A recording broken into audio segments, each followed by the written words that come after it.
I wish I had formed more formal mentoring relationships with senior women within the sport. I think it would have made my transition as a leader much better and a bit less bumpy. My management style before was very top-down, very top-heavy, very micromanaging, berating people for not living up to my expectations.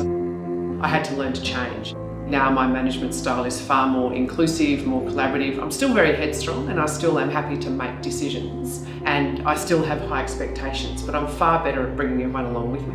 I'm far better at delegating and empowering others. After I retired, my club team won the premiership the very next year without me, and the Australian team won the next Netball World Cup without me. And I'm really proud of that because it proves that a collaborative management style actually breeds your next generation of leaders, and that's exactly what happened. My first and best role model was my mum. She played netball, so I used to look at her playing netball when I was a little kid. I just wanted to play netball just like her. It wasn't until I actually started to meet some of the senior players that I could start to look up to them. Keely Devery was one for me, who was a fantastic player, a goalkeeper, played the same position as I did. She was funny, she was naughty, and when I got into teams with her, I just wanted to emulate her. Funny thing is now she's my boss at Channel 9, so I'm still trying to live up to her expectations. And Anne Sargent really did pave the way for netballers, showing them that there was a profession to be carved out if you were smart about what you did.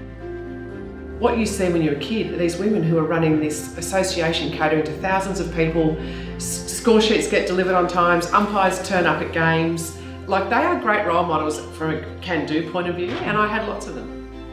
Mentoring probably didn't play as much of a role as it should have for me, and if I had one regret, or if I was to go back and redo my career again, I would seek a mentor in a more formal sense of it. From that point of view, someone like Julie Fitzgerald, who is still a coach, she coaches the Giants, she coached me for 18 years, and she showed me the value of respecting your opposition, of how to behave off court, and how to be a good netballer and all the professionalism that revolves around that. The more collaborative you build your culture, the better feedback you get. I've made a couple of really deliberate decisions since I had kids. We moved to a farm just outside of Byron Bay, and I know it's just so idyllic. I love, I wake up every morning, I look over these rolling hills, and we've got cows and chooks and dogs and pigs and the whole kit and caboodle.